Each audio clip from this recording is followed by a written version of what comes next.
Welcome, everyone, to the Commentary Podcast. I am your host, Pat Brennan. Hello, everybody, and welcome back to another weekly film news episode. I am here with my co-host Tony. And Tony, how's your week been? Happy 14th episode, Pat. Hmm. How's it going, friend? Always It's love going. seeing you. Super It's excited right now. I'm trying going. to contain my excitement. I You doing know it's good? How's going. your week? It was good. It was good. How's Yeah, your week? just pretty busy. I mean, just trying to catch up with the film news. I remember on Wednesday or Thursday was it? We got smacked with like three or four or five, and both you and me were Mm. like in the car. Like I called you on my lunch, and I was like, ah. I know. I feel like it was like Wednesday and Thursday. There was like seven trailers released. So. Yeah, that anxiety is like kind of exactly why we do the film news for our Hmm. listeners. Congratulations, guys. There are now 100 of us, plus two, including Pat and I. There's now 100 friends here, and that's amazing. We love it. We love to see everyone coming back and more people coming back and Yeah. discovering this. So it's great to see. And we're gonna keep bringing you the weekly news and all the episodes coming. It's gonna be great. So keep an eye out for everything coming. It's gonna be amazing. Yeah, it's going to be an amazing month. There's a lot coming up pretty quickly. Now that I think about it, I think there's a couple awards show weekends like back to back to back. So just trust that Pat and I will stay on top of all of it for everyone and we'll get through it together. At the end of the Hmm. day, it's all supposed to be fun. So I hope that listening to this is a fun part of your day and it's a special time in your week that you just do something for yourself. Yeah, we hope these episodes find your ears in a great moment. That's what we'll say, in a great moment. I guess we can just kick off and get right into the new releases this weekend. Yeah, let's get into it. First up is How to Make a Killing, coming from A24, directed by John Patton Ford, starring Glenn Powell, Margaret Qualley, and Jessica Henwick, Bill Camp, Zach Woods, Topher Grace, and Ed Harris. Stacked cast. It seems like another Eat the Rich movie. I would say this one is definitely a kill the rich movie. You go first. You go I mean, first. I think Glenn Powell and Margaret Qualley, it seems like they're probably going to have solid chemistry. I heard Margaret Qualley is actually might be the best part of this movie. Yeah. I think this cast is pretty stacked, and it's great to see. Like Glenn Powell he's really establishing himself as like a leading man. I know the Mm, Running Man last year didn't really do very well box office wise, but mm, he's still establishing himself as a big like actor in Hollywood right now, and it's great to yeah. see him continuing to lead in these like kind of smaller. I wouldn't say this is like super indie, but like a smaller budget production as opposed to like a Running Man or a Top Gun. Yeah, like a top box office bang. Yeah, I mean, with How to Make a Killing, kind of creeped up on film news a couple episodes back. I know like it's a reimagining of classic film, classic cinema guy over here. Reimagining of the 1949 classic Kind Hearts and Coronets. I think I'm saying that right. A24 heads are getting a nice dark satire about killing the Hmm. rich in the Hmm. first half of 2026. I'm happy that you brought up Glenn Powell. I want to talk about him a little bit. All good things, of course. He's coming fresh off of The Running Man with Edgar Wright. I really thought that one would be like a major hit for both Wright and Powell, Yeah. but Hmm. it seems like Running Man is taking a little bit to find its audience. But you know, the same thing happened with Scott Pilgrim. Everyone remembers like it takes a little bit for those films to find their audience. And sometimes, Hmm. like, I mean, who knows, in like 5 years, that's all we're going to see on our feed. But I think it's really hard right now for acting talent to win over the casual moviegoer. You're seeing it right now, like this week, especially with McKenna Grace. We'll talk about her more in the later part of the episode. What I'm bringing up is like the overexposure thing. I feel like Glenn Powell gets a little bit of heat for that, just for like getting roles. I don't know. I was just gonna ask what you thought about that, or like, I mean, you work in the industry. Like, do you see that sometimes, like a project not like hitting as like they thought it would because like that talent has been in TV and in film and then TV? What are your thoughts? I guess people would say it's overexposure, but a lot of the times, a lot of these actors film things and they don't really know when they're going to come out. And Mm-hmm. sometimes when things do come out, they all come out at once. If you're an actor standpoint, I mean, if you're being employed, then I mean, I guess you're doing your job correctly. Hell Um, yeah. And I know that Running Man didn't do well financially. I think it got like decent reviews, but the internet's always going to find like a punching bag. And Mm-hmm. I know we're going to talk about McKenna Grace a little later. And she Mm-hmm. seems to kind of be the one that's like next up in line. If you're an actor and you're getting roles, like you can't turn them down because the internet's saying that I'm too overexposed. Like Maybe you're you're doing too your much on job. the internet. Yeah, you're doing your job. We know a couple So people yeah. like that. hmm You're doing your job. So it's like I'm excited to see this film. I know it's Hmm. not really like anything that's like different, kind of like a kill, Yeah. like you're saying, eat the rich, kill the rich. Doesn't seem like it's anything like trying anything different. I'm sure it's an entertaining time, and I like Glenn Powell, Marco Qualley. I like this cast a lot, so I'm excited Yeah. to watch it. Shout out to Jill Garvey from The Leftovers and hmm Sue from The Substance. Love Margaret Qualley. I feel like I pulled my punches, especially with How to Make a Killing. I feel like definitely right now, with this current state of where our nation is at, people are like weaponizing media in a sense and like hmm art and how we intake that art. I feel like someone on that other side would probably be like, oh, this movie's dangerous. It's like weaponizing, like killing rich people, like just for having Yeah. money and stuff like that. hmm Well, I feel like this is more like family centered. Like the plot of the movie is he's literally killing his family so he can inherit a hmm fortune. It looks entertaining. I'm down for it. I don't know what else to say. Yeah. It's the I think same. we're both It's the down. same writer director from Emily the Criminal with Aubrey hmm Plaza. Criminal. Another movie about cheating the system. Yeah. And I liked that movie. It came out a couple years ago. I thought it was a pretty solid film that I feel like not a lot of Hmm. people probably watched at all. But yeah, I think Yeah. we're both excited for this great cast, and I think we're both looking forward to Glenn Powell, Margaret Qualley, and an A24 film. So Even if it doesn't make a killing, we are gonna go check out How to Make a that's Killing. true. That's true. That's true. So that brings us to our next release this week, and that is Psycho Killer, coming from 20th Century Studios. It is directed by Gavin Polone, and it stars Georgina Campbell, Logan Miller, and Malcolm McDowell. Pretty indie horror film here. I think it's also being dropped on VOD at the same time, so it is in theaters while also on VOD, so you can watch them both in theaters and at home. Yeah, any thoughts on like another February horror film? Yeah, I mean, so I feel like there's like a slate, and whatever comes out, one or two will like hit. A few thoughts about Gavin Polone, his film Psycho Killer. He's a big producer. I don't know if you checked out his Mm, IMDb. He's a really, really big producer. Yeah, another horror film for 20th Century Studios. I mean, Send Help is still performing well. That was yeah. like a Valentine's hit, very surprising Valentine's hit. But yeah, for fans of the genre, I think they're wanting to show fans that they love horror and they love making horror films just as much as the fans love watching them. This feels like a blend of action and horror. I think about that Nick Cage film with Micah Monroe, Long Legs. Kind of had that hmm vibe, just a little bit, just some faint notes of it. Learning that this film had a second unit and it had so many hands in the filmmaking made me really want to go support Georgina Campbell. It's in one of my favorite genres this weekend. Like, keep going, 20th Century. That's all I was going to say. But more of what I wanted to focus on was, are you familiar with Georgina Campbell? You recognize her from Barbarian? Yeah, she's in Barbarian, yeah. Yeah, I mean, before Amy Madigan, got that really great, insane like energy and Oscars buzz for Weapons, there was a blueprint. There was Georgina Campbell. She was in hmm and she was in Kreger's film. She's hmm also in Curtis David Harder's Influencers. Check out that one if you haven't yet. What I was wanting to bring up about Georgina Campbell was I would love to see her lead in more horror films.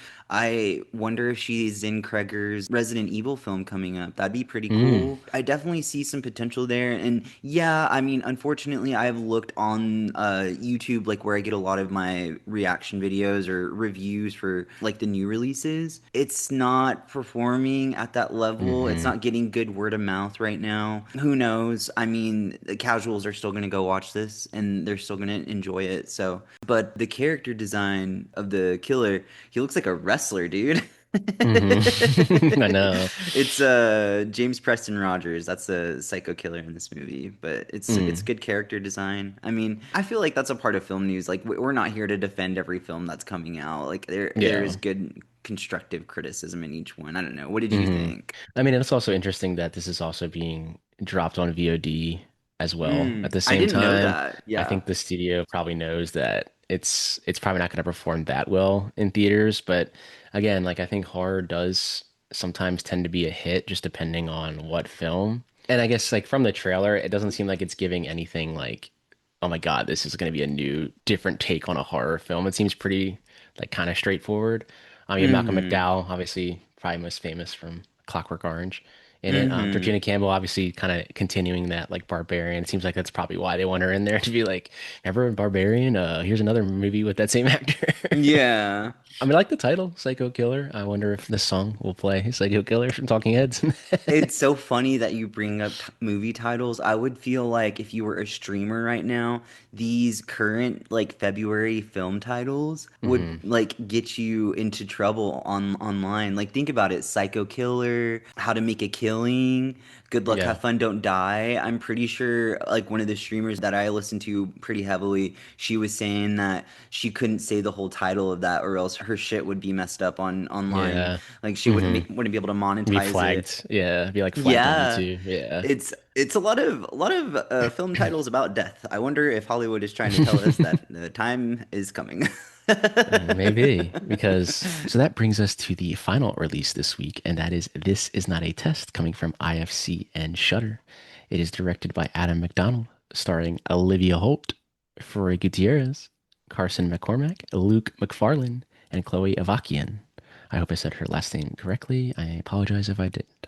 Tony, what do you think of This Is Not a Test? Well, I know for a fact that I do love me some IFC Shutter films. It's a good horror novel adaptation from Canadian writer Courtney Sommers. Congratulations to her. What an amazing accomplishment to get an adaptation for one of her novels. You checked this out already, right? I have seen this, yes. I have already seen Okay. this. Okay, thoughts? I do have thoughts on this film. Yeah. Before we get into those thoughts, should we talk a little bit about the talent, kind of like Yeah. what we're thinking? I mean, I recognize Carson McCormack from Clown and Cornfield. I mean, I loved that one. It was really fun. It was just like a fun, I think that came out during like the summer, right? Pretty Was sure. it last year? Yeah, last year. Yeah, Yeah, I think last year. so. We wanted to take a moment to share how much we genuinely admire someone that is on this cast, Olivia Holt, and the momentum she's building in the industry, because honestly, consistency is impressive, especially right now. Pat knows her work from television and film. I've mainly known her through her film projects. And everything I've seen, she doesn't just like meet expectations, she exceeds them. Hard Eyes, Jingle Bell Heist, totally hmm killer, especially that one. She brings a level of presence and personality that makes each character feel distinct and real. She has good delivery and timing, wouldn't you say? And Very good, yeah. she's like energy in your film, hmm and but I feel like that's like all the stuff that you want in your film, and it just like all balances really well. I'm just like really excited to see what's ahead for her. I feel like mm she really performs well on the screen, and she's like, okay, next. Like I want her to, do something like challenging. Yeah, I mean, this is like the third now horror film that she's in. Mm-hmm. And I am interested to see her kind of take more of like a dramatic, because like Jingle Bell Heist was more of like a comedy and a little bit of a drama romance in it. But Yeah. I am curious to see her take on more of like a full like dramatic role. Mm-hmm. But yes, I have seen this film already. Okay. It does deal with like zombie outbreak, and they end up like being at a high school, just these characters, and it does Mm. have the elements of a Breakfast Club. I don't think it ever fully gets to what it's trying to say in Mm. general, Okay. but I did like the actors in it, and I think Olivia Holt, like you said, we both have said before, like I think her timing and her delivery of the lines, like I think she does have the ability to be in other things that aren't horror, and I am curious to see what she does after this. I think they filmed this in like 15 daes, like a year ago, because I mean, 'cause it was kind of mainly the story is like kind of all in one location, so it kind of was One like one set. I am curious to see people's reaction to it. I don't know if they're gonna say it's kind of like middle of the road type of thing. There is a good idea here. I'm just curious to see what other people think about. Like it's kind of like a Breakfast Club horror kind of thing. And I'm curious just to see their thoughts on it. And I'm sure people that love Olivia Holt are gonna also watch this film. And I think she deserves all the flowers because she's a great actor. And I think she should be in more things. I love being able to see someone's, journey, what they're doing like year after year. And this feels right on the money for what she should be doing right now. I'm sure that she'll have another Netflix film this Hmm. holiday season. I mean, can totally call it, but I think about watching Totally Killer and being really impressed with how well she did in that. And I know that it was like a younger version of a character that you were introduced to at the very beginning, but you could tell that she was like blending like mannerisms and like inflection in her voice and stuff like that. You can tell she's really passionate about what she does, and I like that. Hmm. This is not a test. If it's playing near you, go check it out. I know it's probably very, very limited right now. I saw it late at night with one showtime, but I'm sure it'll be streaming in the next couple weeks. But just to Olivia, recap, I made Pat go, just so you know. he did make me go. He did make me go Yep, late at night. yep. Like, get out of the house, old man. But just to recap, kind of a small release week this week. We have How to Make a Killing from A24, Psycho Killer from 20th Century Studios, and This Is Not a Test from IFC and Shudder. If you're excited for any of those, please let us know. And Yeah. if you have seen any of them, let us know your thoughts. Let us know your thoughts. So, like we did last week, we are going to also be letting you know any VOD releases that come out within the last week or so. So, first up, Blue Moon from Sony Pictures Classics is now streaming on Netflix. So, if you haven't seen it, it's now streaming on Netflix. Good Fortune from Lionsgate, which came out at the end of last year, is now streaming on Stars. I don't personally know anybody that has Stars, but I guess some people still have Stars. I think it's like an add-on that you put on like your Hulu or something. 28 years later, The Bone Temple from Sony Pictures is now available on VOD to rent. Mercy from Amazon MGM Studios is also available on VOD. No Other Choice from Neon is now available on VOD. And Rental Family from Searchlight Pictures is now available on Hulu. So these are all the releases that came out this past week. So if you haven't missed any of them, you missed all of them, they're available to find streaming now. So go ahead and go and check them out. Serious pick and unserious pick. Serious pick. No Other Choice. Great film. 20 years later. Great film. I do want to watch Blue Moon. I haven't seen that yet. Got a couple Academy Award nominations. Unserious pick is probably Mercy because I feel like So we have the we same picks. I feel like we've mentioned Mercy a few times on here, and yeah, I think that's all we're gonna say about Mercy. Mercy is a commentary podcast. It's our op. It's our I don't know. We'll watch it someday. We'll watch it someday. We'll see how it is. I don't think I'm gonna pay a VOD money to watch that, but it's okay. Mm. Okay. So that brings us to the trailers of the week, and there was quite a few trailers this week. Quite a few trailers. Busy, busy week. First up, Forbidden Fruits, coming from, once again, IFC and Shudder, directed by Meredith Allaway, starring Lily Reinhart, Lola Tung, Victoria Pedretti, Alexandra Shipp, Emma Chamberlain, and Gabrielle Union.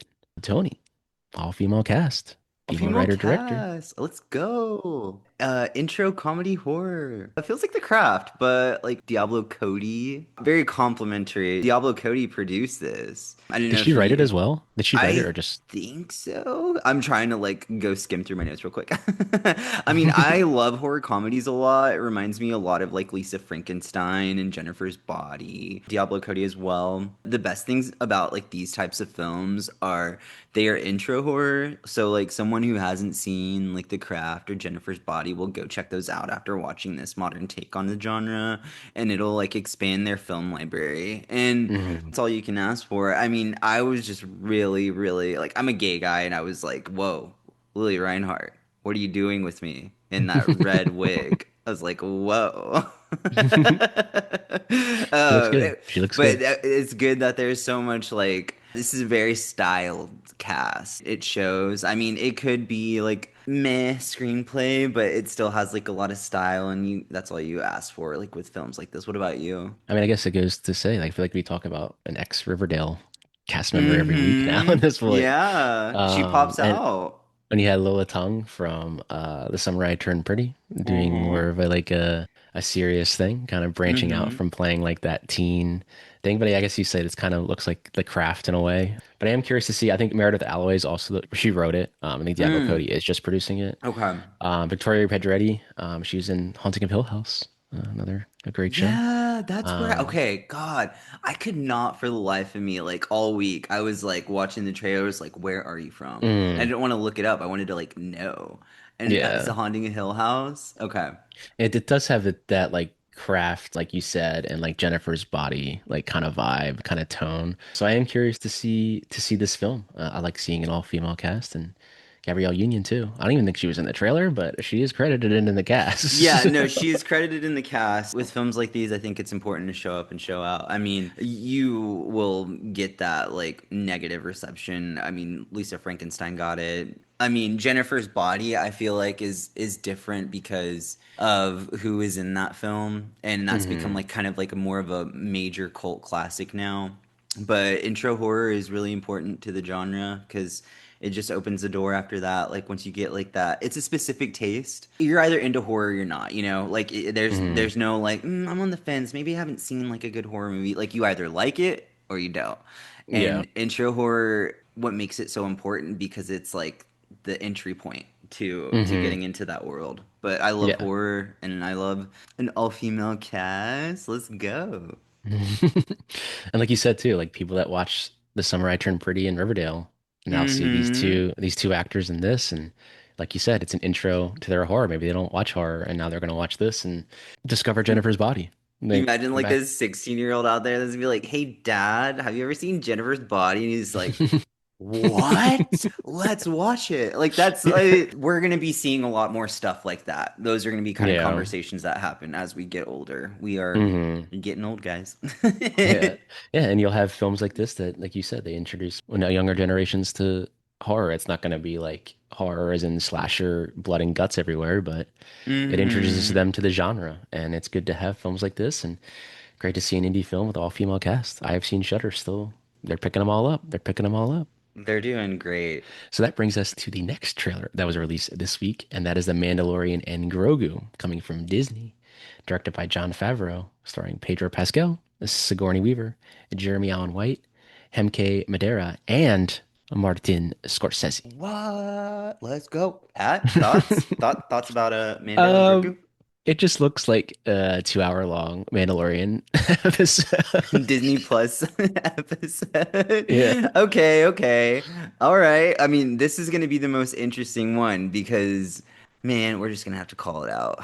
It's so hard with Mandalorian Grogu because here we are with another entry point into a franchise, into something that's been around for a very, very long time.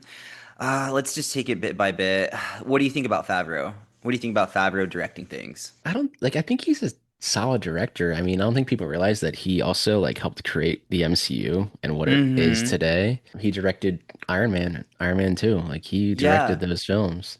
Well, And he's kind of becoming like spearheading a lot of what Star Wars is doing on film and television. Like he's kind of seems like he's in development a lot in that.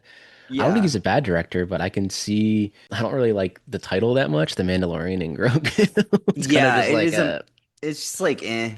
I mean, one mm, thing about Favreau is he's not gonna disappoint fans. I mean, he always has his finger on the pulse of whatever current studio films he's doing. I mean, any IP that he's attached to, he always puts his heart into. So at least the film has that going for it. I mean, now we can kind of jump into like it's just like that thing that you said. This is like a Disney Plus show making a jump to the big screen. And I feel yeah. like a lot of people are going to be super into that or not. It might affect it a little bit. I mean, it won't be the last. I know that's for sure. Disney Plus show to do something like this. But for me, like some of the good things that are going for like Mando and Grogu are like the names attached. Sigourney, Sigourney, yeah. Martin Scorsese. I mean, Jeremy Allen White. What I was gonna say was, I believe it's Hemke Madera. It's really cool to see a Latino actor in Star Wars, another Latino actor in Star Wars in a big franchise. I remember him from a show called Weeds that I watched growing up back in my Mm. dorm in college. He was in hmm that. He's pretty great. So it has the director and it has the talent, but there is just like about almost like a decade now of male fans, like the Jedi part of Star Wars kind of not respected. See, that's like a shitty word. Not being seen, not Mm, being paid attention to. See, like this mm, is also weird. Like so like the last thing that did really well for Disney was Andor. Then you have like the Acolyte, which is like what they really focused on, and that like got slammed. So I'm really nervous. I'll be completely honest with you, especially for Pedro and Star Wars, is I'm really nervous to see like the current state of the world and how people talk about film online treat Mandalorian and Grogu and Star Wars and just basically throw this like through the shredder. That's what I'm mm. nervous about. That very well could happen because Star Wars is kind of a punching bag, I think, for a lot of people. Hmm. I've always said the people that love Star Wars don't actually like Star Wars. They like the idea of Star Wars, but they don't like any other films besides like one of them, and that's Empire Strikes Back. I think the problem this could run into as well is that you would have to watch 3 seasons of The Mandalorian to watch this to understand what's Exactly. going on. And I Yeah. think they're Homework. kind of banking on like a Marvel format, or they're not going to, and then they can just what they're writing, we haven't seen the film yet, is so you can just put it on and okay, these guys, there's a young little Yoda here called Grogu, and they're kind of just walking around doing stuff. So curious to see, but yeah, it's kind of feels like it's Disney's still giving you homework on watching television shows in order to understand what's going on in the movie universe. So I think it will do well. It is Star Wars, so I think it still will do well. But Hmm. sometimes the internet is a internet's a bitch. So Two guys on the internet calling the internet a bitch. Totally meta. Totally. I mean, I guess what we can do is kind of for us, I think Star Wars means something different than what it like currently represents, I guess, online. Like all of this feels so weird to talk about. I mean, I wanted to talk about for our listeners whenever I came to visit you in LA. We checked out Disneyland. That was a unique experience in how what we took away from it. We had this conversation while we were walking through the park about how we wish that Star Wars would focus on the original trilogy, expand that world out a little bit. Like I feel like in those pitch meetings, they're like, okay, what era of Star Wars are we gonna do? Are we gonna do new? Are we gonna? And they did just get it like a transfer of what is it? The creative director, Kathleen Kennedy, just stepped down, and this guy oh, just stepped in. Dave So Filoni, that's his They name. just got Dave Yeah. Filoni, and I feel like he is going to focus a lot on the creative part of it, and hopefully that'll be enough for like audiences to like come back and watch this stuff. I don't Hmm. know. This might be the weirdest trailer that we've talked about so far on film news. I am so mixed on it. I don't know how to feel. I'm just like worried about the talent and of course the filmmakers and the whole franchise as general, just because Hmm. the internet fucking sucks sometimes. Yeah. The internet, like I said, the internet's a bitch. Bitch Yeah, internet. like I said, I'm kind of the same. Like it just looks like a 2 hour long episode on Disney Plus that you're just putting in theaters. But I don't know, could be wrong, and people love it. No idea. But again, it feels like Star Wars is giving you Marvel homework. You need to watch all of this other stuff to understand what's going on, and that turns a lot of people off. People just don't understand. They'll watch this movie and be like, I don't understand what's going on right now in this entire movie. And Someone on the Lucasfilms marketing team is going like this right now to us, like while they're listening, just flipping us off. they probably are. They probably are. So we'll see. We'll see with Mandalorian and Grogu. We'll see. We'll see how it does. Comes out in May. May, right? May. Yeah, I think so. First part of summer, Yeah, which summer those blockbuster. always set the tone. So we'll see. Hmm. We'll see. We'll see.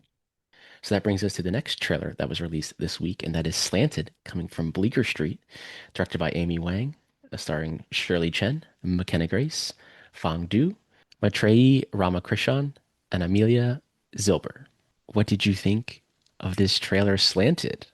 I was really surprised to see that you threw this on. I really love how you engage with hard topics, especially on the commentary Hmm. podcast. It's very easy to like blink and like look the other way and be like, "Oh, I'm not gonna add that trailer." I don't actually have notes for this one. I just kind of want to open end conversation with you. You asked me what my thoughts were. I've felt like this before. Yeah. I've felt exactly like what they're trying to. Yeah, I mean, Say. I don't know. That shit's real. That's Hmm. a real feeling, and you want to pretend like things wouldn't be different if like you were like a white guy trying to do all the things that you want to be doing. like consider like, oh, would this person give me the opportunity? Would I get that job if I was white? Would this person be nice to me at the checkout line at the grocery store if I was white? Would my friend still be my friend if I was white? Would I be more successful, have more money, have more friends, be married, have kids, have a better life if I was white?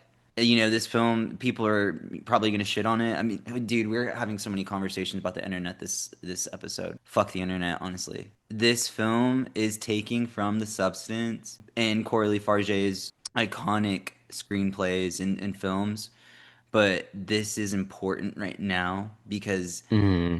I feel like American audiences like need to see the irony. How different the American experience is for a white person than it is for a person of color.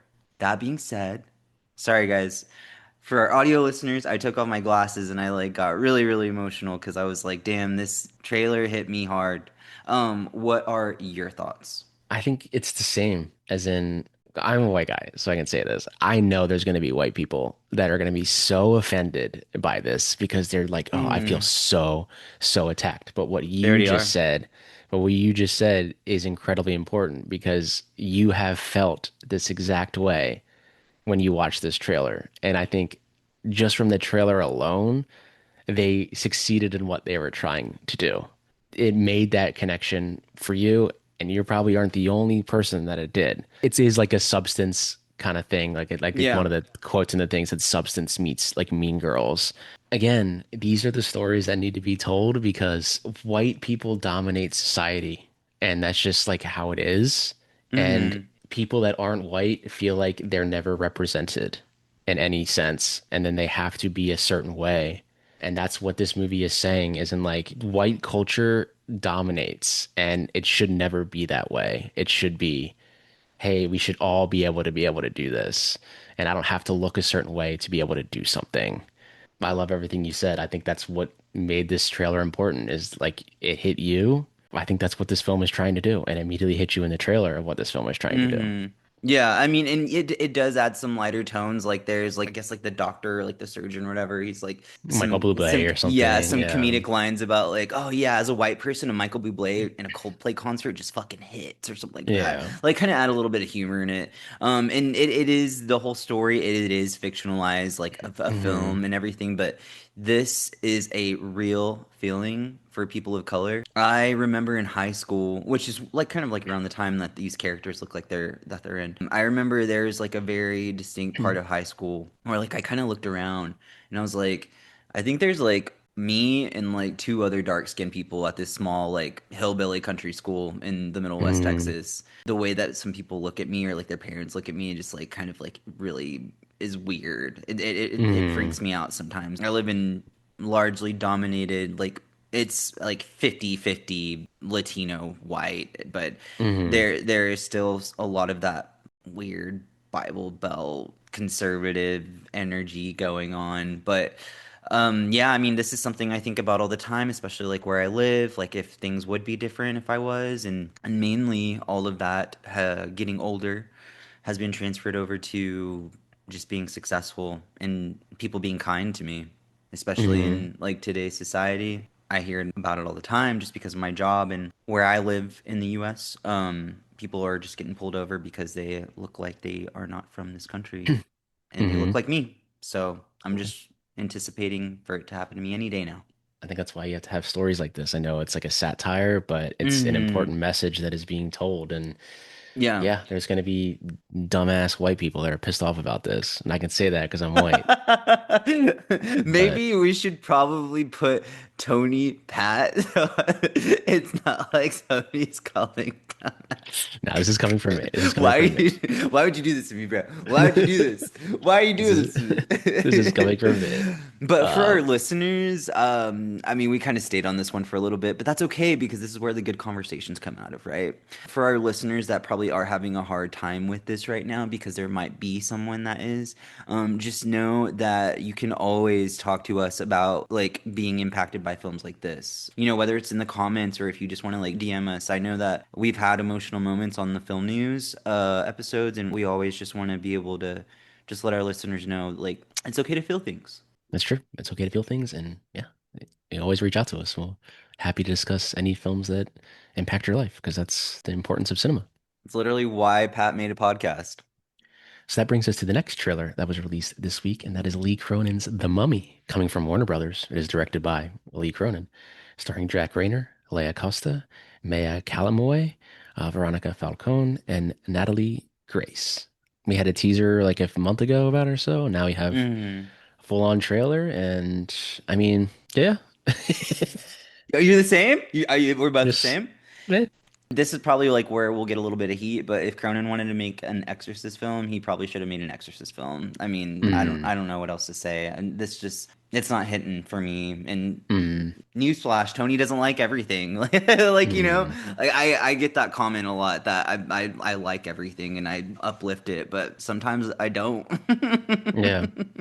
Sometimes there's just like you watch the trailer and you're like, looks fine. Not much else to say. Like Yeah. I think I've mentioned this to you. I don't know if on here or like off podcast, but sometimes studios will make movies to retain rights Yeah. to certain Yeah. characters. And I mean, I haven't seen it yet. I don't want to like shit on it. I haven't seen it. Who knows? It could be Yeah. fantastic. No idea. But it seems very like another mummy movie, probably not going to be that like scary at all. Kind of going the route of making the kid possessed or the kid like the mummy or whatever. Yeah, it just kind of looks very like, eh, okay, looks like that movie's coming out. Doesn't seem like there's much reaction to it. Yeah, and I don't want to shit on the film either. I don't know why it's not hitting like that for us. I mean, you're hearing this buzz of this like one specific scene. I don't know if you've heard about this yet. I don't know if I've talked about this with you yet. This like scene where a scorpion goes into a character's throat and like literally Mm, cuts off its like larynx or whatever, so the person can't speak, and the person literally has to like put their fingers into the person's throat and then like so they can like say something.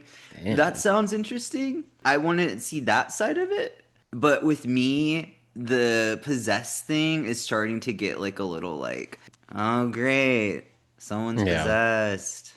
Devil bad. Like Yeah. whatever. Like it's just Mhm. kind of like those films like have Yeah. never really scared, but I know they do work on some people, I guess. But Hmm. anyways, Radio Silence, the Mummy reboot is coming in 2027, so Yeah. Which is, yeah, there's another mummy movie coming. So I don't know if this is like them trying to reboot a franchise again. No idea. yeah.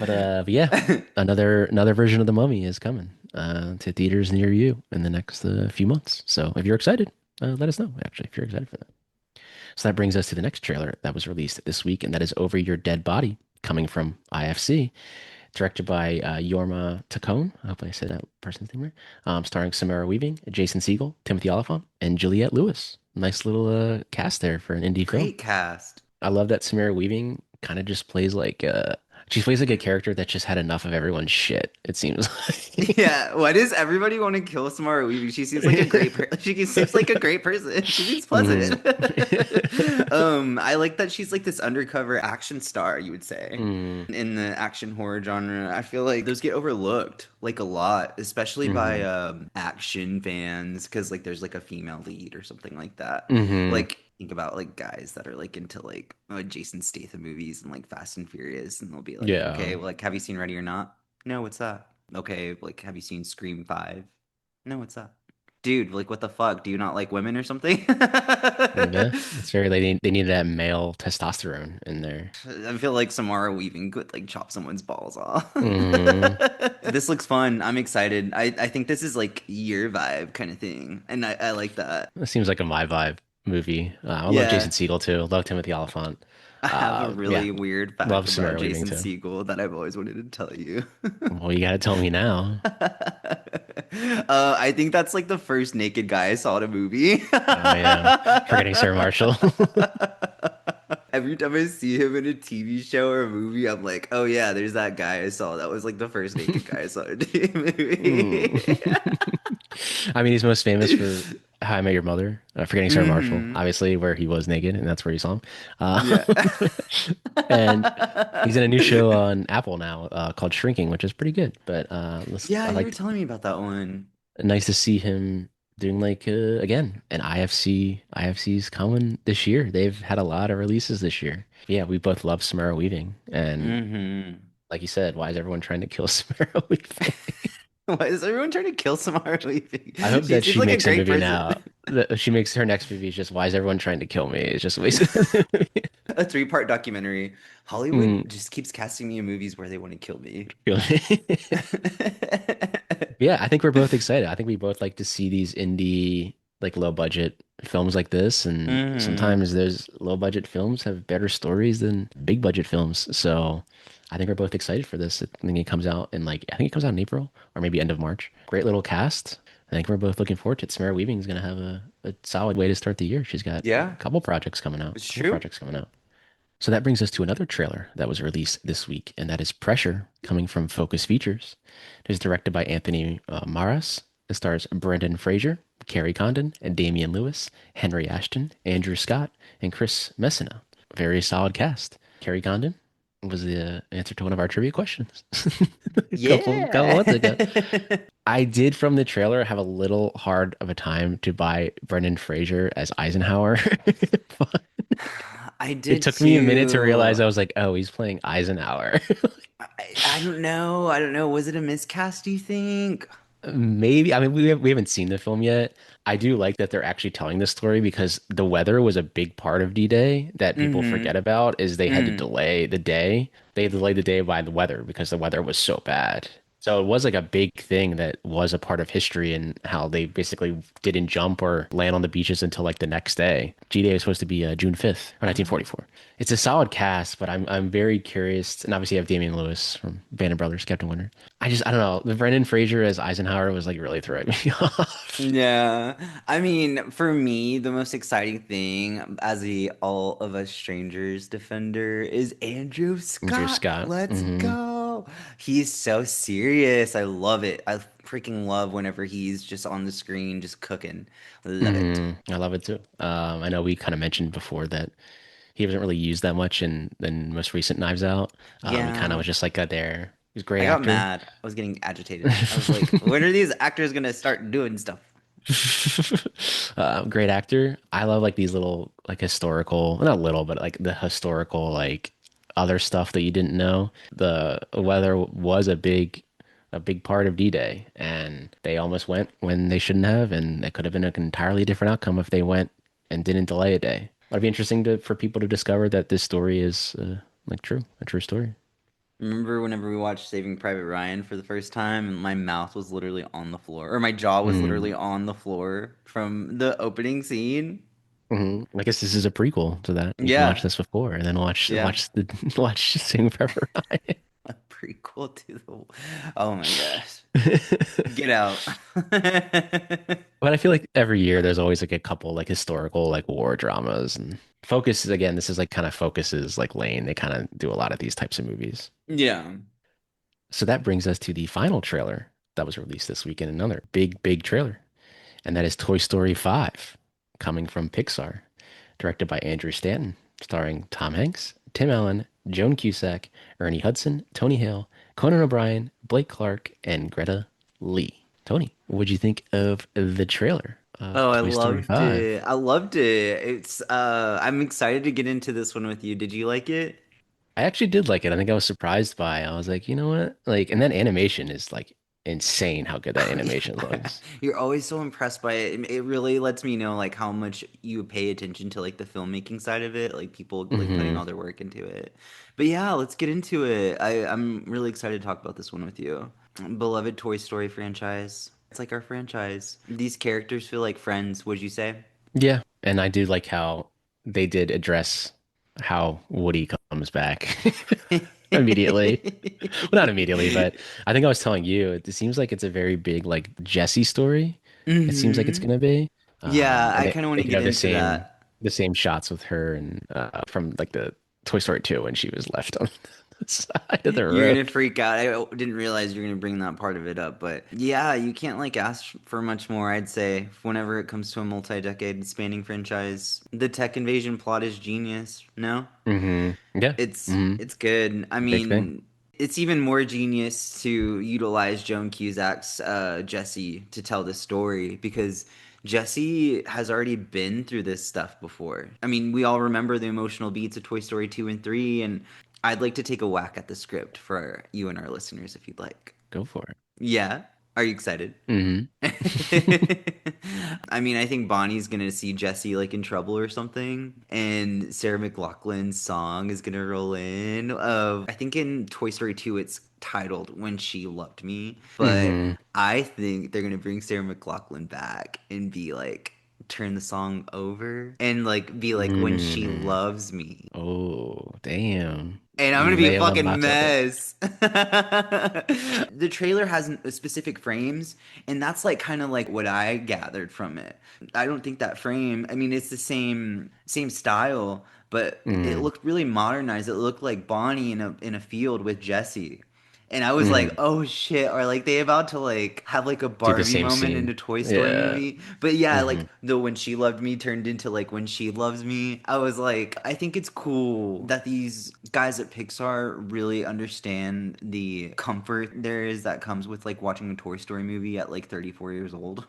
Hmm. I Hmm. mean, we love these movies because they remind us of the beauty of friendship and laughter in childhood. With everything fucked up going on in the world, a Toy Story movie sounds like the exact remedy. Yeah, I What are mean, your thoughts? our generation is grew up on this franchise, and I think some people are going to be like, "There's a fifth one." Like, Jesus Christ. And there are people that say it should have stopped at three, and they might be right in a sense where if they did stop at three, it's perfect. Nothing's wrong. It's a perfect Mm-hmm. trilogy, and you can have it stop at three if you really want to. You don't have to watch the other ones. Like, it stopped at three for you, and that's it. Mm-hmm. But I was intrigued by the trailer. I thought it looked pretty damn good, and using the iPad as like that's a big thing. Like kids will be screaming and running around and you put an iPad in front of them and they're just locked in. They're not screaming anymore. They're looking at a screen. And you have to have toys being like, how do we navigate this? I think it's going to be a hit. Toy Story 4, I think made over $1 billion as well. I think this is probably going to make $1 billion. I think people still love this franchise. Tom Hanks is Woody is having a bald spot, which I can relate to on the top of my head. I did not So, think you were gonna say that. so as You're not I, beating the Woody allegations. I guess I'm still buzzed. Mhm. So yeah, I connected to the trailer that way. I was like, hey, I got a bald spot too. I want to tell you and our listeners how I connect to Toy Story and like what's going on, but I don't know if it's like too personal. I growing up was like obsessed with toys and like I had a Woody and a Jessie, but I wanted to play with like Barbies as well. Hmm. So my mom got me Barbies and like so at her house like I would just be playing with the dolls and I would like be playing with my Toy Story dolls and like introducing them to my Barbies. And growing up, I would always get in trouble for playing with girl toys or like playing with Hmm. Barbies. I love my culture. Latinos have like a very long way to go whenever it comes to like boys, raising boys and like masculinity and shit. Like the machismo shit, I hate so much. What I'm saying was like, it used to be a topic of conversation growing up, all the way until I was like 13 or 14 years old. Oh yeah, like Miho used to play with like little girl toys, like with Barbie dolls, and I'm like, guys, they're toys. I played with toys like growing up. Hmm. Like it was just like a comedic like dig. Like, oh, you used to play with Barbies whenever you're growing up. Hmm. Yeah, so where I'm going with all of it was that I put down the toys. I put down the Barbies because of like the being made fun of for it. Hmm. So like I feel like we need to let kids be creative and do What what they comes want. natural to them. Yeah, Hmm. whether that's like a little boy like playing with a Barbie and like introducing him to like his action figure or his Hmm. race car or Hmm. like putting the Barbie in the race car or something like you should probably like let kids be kids and don't teach them shame so young. I'm sure it has a really negative impact on someone's Oh development. yeah. I'm sure it does. And you gotta let kids be kids and let kids play with whoever they want. They want to play with Barbie. It's like you said, it's toys. Like it's not anything to be frowned upon. It's just they're allowed to play with Mm-hmm. whatever they want. They're allowed to be kids and should let Mm-hmm. kids be kids. But yeah, I think we're both excited for Toy Story 5. I think it's gonna be a top film we're looking forward to this year, I think, honestly. Heck yeah. So just to recap, the trailers that were released this week, there were a lot, were Forbidden Fruits, The Mandalorian and Grogu, Slanted, Lee Cronin's The Mummy, Over Your Dead Body, Pressure, and Toy Story 5. If you're excited for any of those films coming out, please let us know. We're excited for a few of them. Excited for a few of them. So now we enter film news, which a lot of our listeners come back for. So to stay in the awards excitement, we are going to be recapping the 2026 Film Independent winner highlights. And I'm just going to be getting Pat's immediate reaction to some of these winners here. Congratulations to everybody who won an award at the Film Independent Awards over the weekend. Great week for indie film. Great week. So first up, we have Best Screenplay. Ava Victor won for Sorry Baby. Thoughts, Pat? Great win. It's great to see that they got some recognition for their work. I think it's a great win. And like I said, I wish that they got an Oscar nomination for this and give it more flowers and more opportunity for people to realize that this film exists. And Julia Roberts gave it a shout out at the Golden Globes. Yeah, So it's great to see this film getting some love. It's a great film from last year and more people should see it. More people should see it. absolutely. Great film. Congratulations to Ava Victor. We are big Ava Victor fans on the Commentary Podcast. Hmm.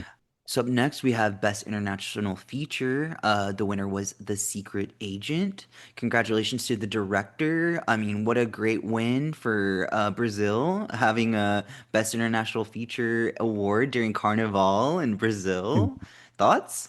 We both love this film, and it makes me wonder if The Secret Agent is going to be a bigger player at the Academy Awards than people realize. I mean, it's International Feature nom, Best Picture nom, and Best Actor nom, and I think it did get a casting nomination. It very well could be a sweeping in and winning Best International Feature over like Sentimental Value and films like that. So yeah, it's a great win. It's a great win to see Brazil get some love in the indie market.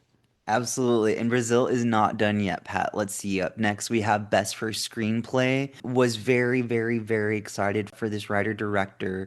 Lurker by Alex Russell. I actually caught that Mhm. one because you told me to. Great win. Best First Screenplay. You checked that one out in theaters. What did you think?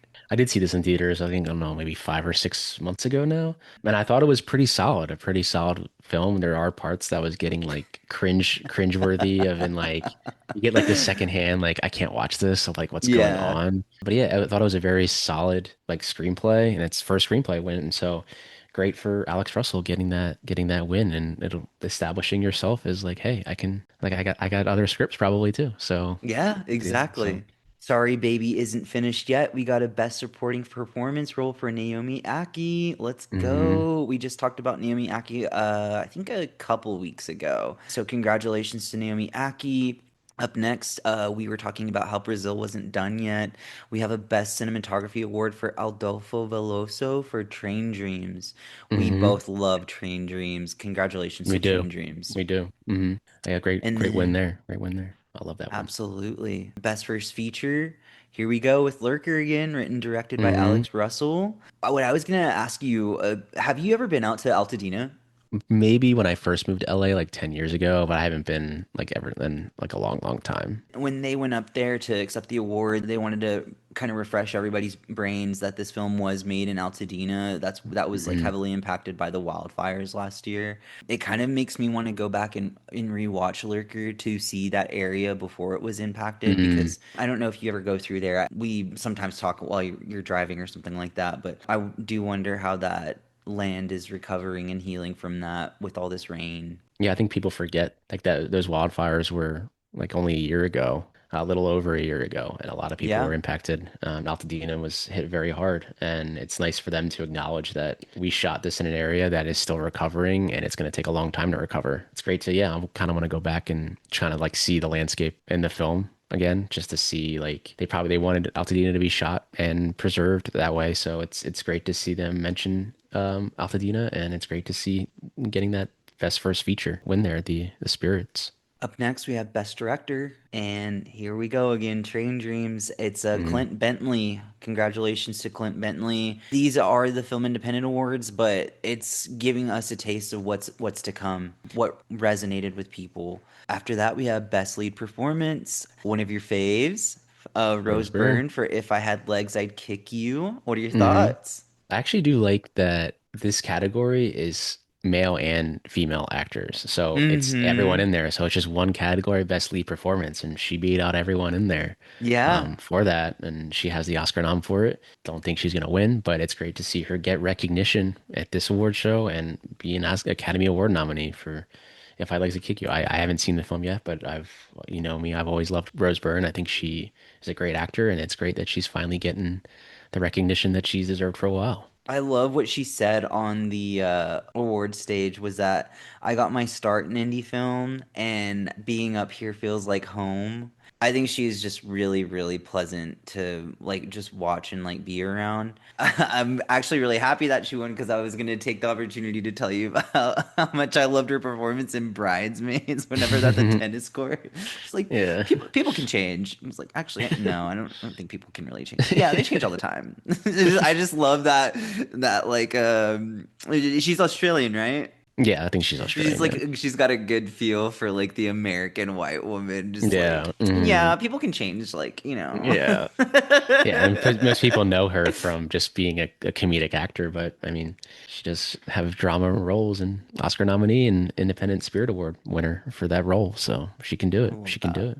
And then we have our last category, best feature. And what do you know? Train Dreams won, Pat. Got that cinematography, director, and best feature. So, I mean, it's an Academy Award nominee too for best picture. It's great to see a film that we both loved getting a lot of the films that we loved last year getting a lot of wins here. Yeah, you can't go wrong. Train Dreams is a great film. Maybe there'll be a physical of it someday. Who knows? Probably not. But That'd be great. but yeah, it was great to see Train Dreams getting that win there for that. Yeah, so those are just the film independent winner highlights. There were several more that night. There were a lot of grants won as well. Congratulations to everyone that walked away with an award. It's going to be a really exciting next couple of weeks for awards for the previous year. And yeah, I mean, I look at all these films and I think about how, you know, we went to the movies to watch a lot of these. That kind of makes me happy to think about. It's about to be a fun award season. That's all I was going to Hmm. say. Yeah, it's award season's going strong. It's gonna be shows all the time up until the Oscar ceremony. So we're gonna try and recap them on here for you and let you know who won if you didn't know who won. Oh Yeah. shit, you're already talking about that. Damn. Okay. So keep an eye out in the future. Episodes coming about award shows. Who knows? Who knows? Who knows? So, in other news this week, we sadly lost two great actors. Robert Duvall passed away at the age of 95, and Eric Dane passed away at the age of 53.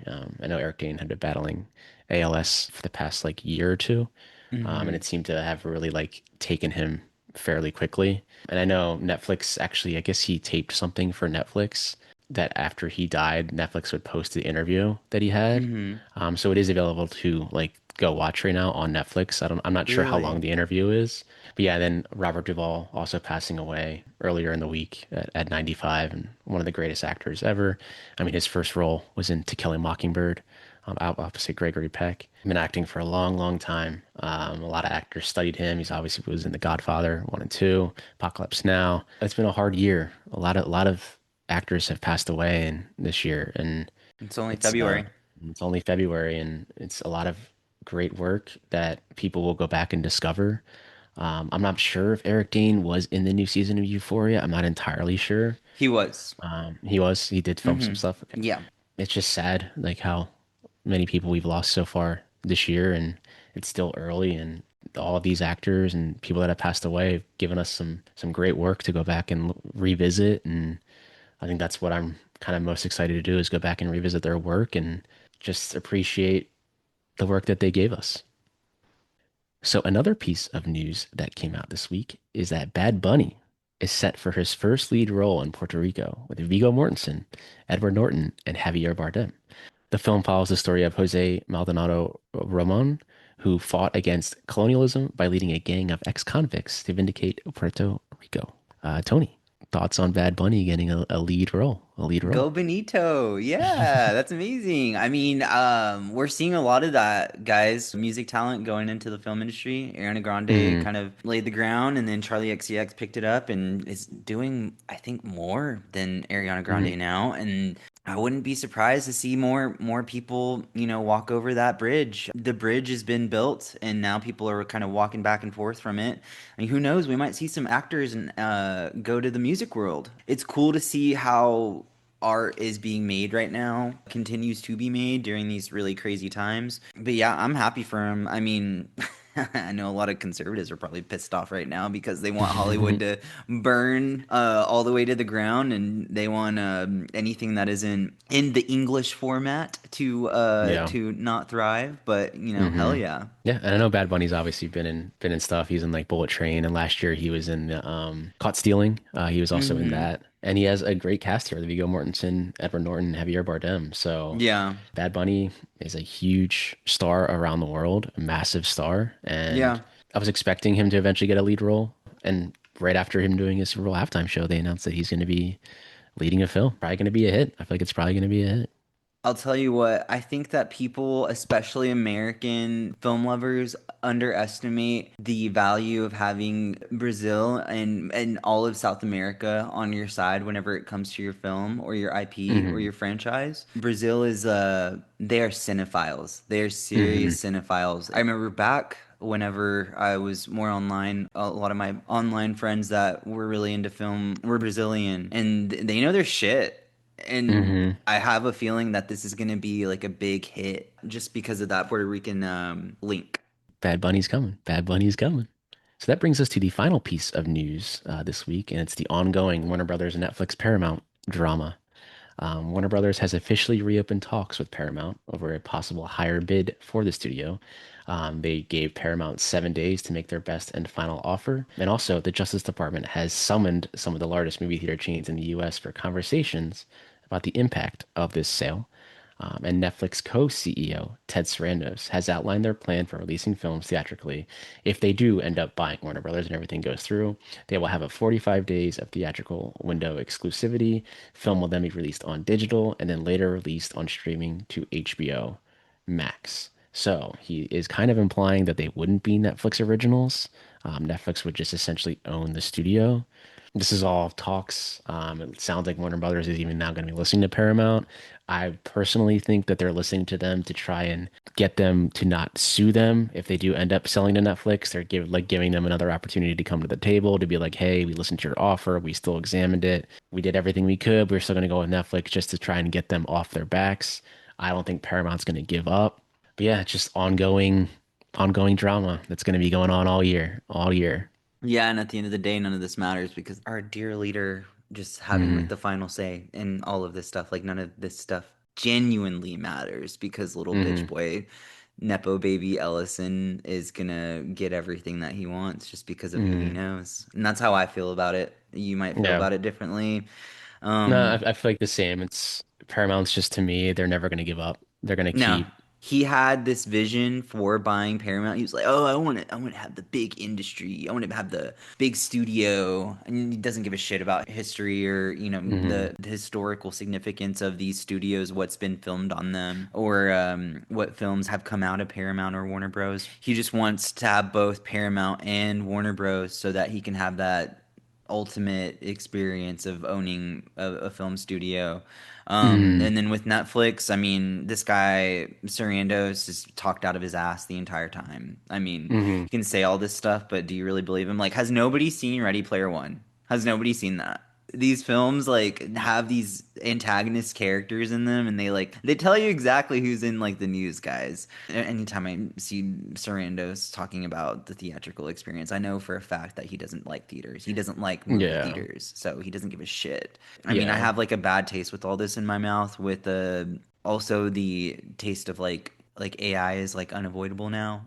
It goes hand in hand with all this. I'm not just bringing up AI randomly. hmm We're seeing a bunch of people change their tune really, really hmm quickly. I mean, what I was gonna say was just that the sun is setting a little bit. Unfortunately, we do live in a current climate where casual moviegoers want to see Hollywood burn, and it's from all of the stuff that's happened in the last like 10 to 20 years. And hmm the fight is still being fought. It's getting more real. Yeah, it'll be interesting to see what pans out here because, like you said, I think this is could be the nail in the coffin for a lot of things. And Yeah. we'll see how long it drags out. And like I said, Paramount's never going to give up. They're never going to give Nope. up. Nope. They won't. So that brings us to the trivia of the week. And last week's trivia question was who directed the Michael Jackson Bad music video? And the answer is Martin Scorsese. So if you didn't know that, Martin Scorsese directed that famous music video. The more you know, the more you know, right? The more you know. Interesting. Interesting. Now this motherfucker has a trivia question that not even I know. So good luck, guys. The trivia question this week is what was the very first film to enter the Criterion Collection? Now, there was Laserdiscs. I'm not counting Laserdiscs. This is spine number one. If you look at the spine on your physical media, this would have a number one on it. The hint, it was released in 1937, and there is no Blu-ray upgrade from this. So I gave you another hint. This is a very specific question. I'd be very surprised if someone actually knows the I'm thinking answer. about the physical media collector that's like getting up from their seat and like running to running to their collection right now. They probably someone has it. It is on DVD format. It is on You DVD should, format. you should DM us a picture of your copy of this if you have it. I don't unfortunately have a copy of this. I think it is out of print. But I was talking to our listeners. oh, yeah, if you do have a copy of it, yeah, send us a photo of it, and we'll be like, yeah, you are correct. That is spine number one. That is spine number one. So that brings us to our film score recs of the week. Tony, what is your film score rec this week? My film score rec is An Apparition in the Fields by James Horner. It's called The New World. I believe you recommended it on a film news I did. episode. I did. I watched it, I think I watched it on President's Day. There's a lot of film people that say that Terrence Malick doesn't work for them. Works fine for me. Mm, Works good for me. I'm a big fan of the jump cut sequences and the storytelling and Terrence Malick's innovative filmmaking techniques. Because whenever I was watching The New World, I was thinking about, man, that's how whenever I close my eyes, I think about life. That's the beauty about film. It doesn't have to be a static fact. It's not like I'm saying that this is, oh, Terrence Malick is a great filmmaker. That is a static fact. No, I'm saying it works for mm, me. It works for me just fine. What is yeah. your recommendation, my friend? Great film. Great film. Thank you for watching that. You're My welcome. recommendation is actually a TV score, and that is a Band of Brothers, which I actually mentioned earlier from Michael Kamen. I think it's a beautiful score. I listen to it all the time. Came out in 2001, obviously when the show came out. Also recommend this show. I know we don't really recommend TV shows that much, but incredible miniseries that HBO put out, and I think the score is beautiful, perfect, and I think if you watch the show as well, you will also find the score amazing. And I highly recommend TV show score. I will tell our listeners that Pat does not recommend stuff out to just anybody. This one is a special one for him. I know he's not probably going to say that, or he's not going to say that to our listeners, so I'll just say it on behalf of him. Sometimes he gets shy. I do But get shy. this one I have not heard him recommend out to anybody. So are you saying you care about our listeners? Maybe I do, or maybe I care Yeah. about our listeners. Yeah. Yeah. I didn't mean to make you shy. Now you're all red in the face. No, I'm a very shy person. Sometimes I'm very shy. You're changing, man. I like it. It's cool. Mm, You're starting to get really, really in touch with another side of you. It's cool to see. hell yeah, hell yeah. That's what I'm here for. That's what I'm here for. Okay. Tony, what is your film recommendation this week? My film recommendation for the week is a 1989 classic that you can catch on Turner Classic Movies from time to time. It is called When Harry Met Sally, directed by the late Rob Reiner. Rest in peace. I wanted to recommend this out to our listeners who haven't seen it yet. Carrie Fisher's in this. Billy Crystal is like a super heartthrob in this great film.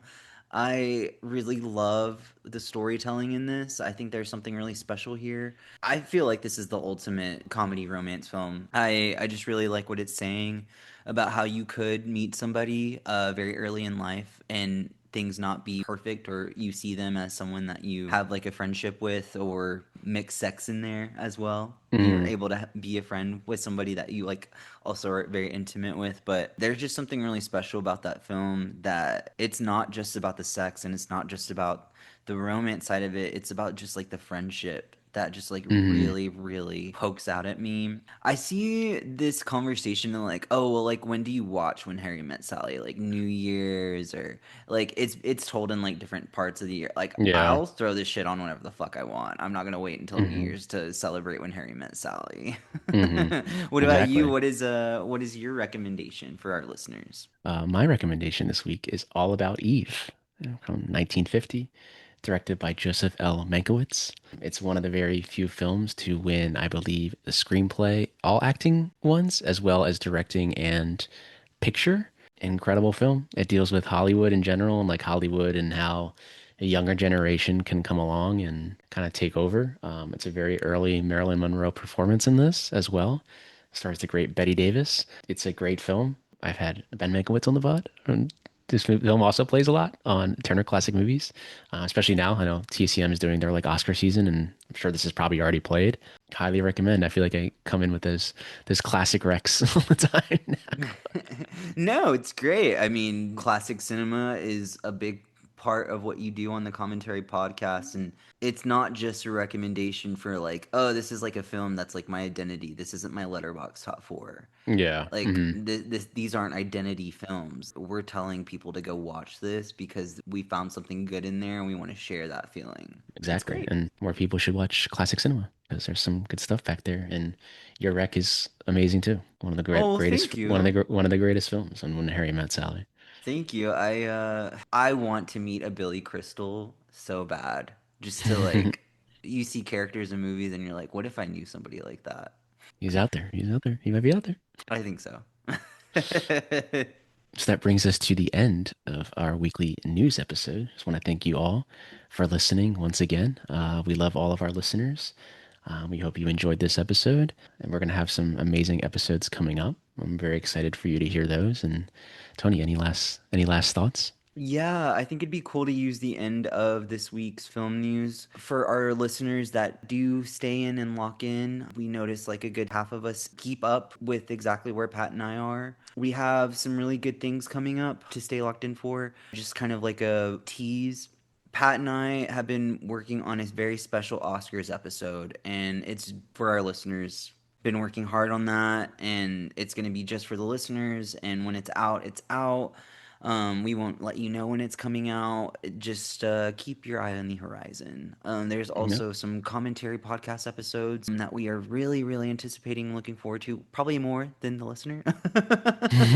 Maybe. So after that, I mean, we just basically are really excited for the future, and we just want to keep this good thing going. That's all. I mean, that's all I have. Really grateful as always that we have this. Very grateful too. We look forward to it every week, and we love giving you the listeners these episodes every week. So they're going to keep coming, and we're going to have some amazing episodes coming. It's going to be amazing. And with that, Tony, hey, go watch a fucking movie. Hey, Pat, go watch a fucking movie.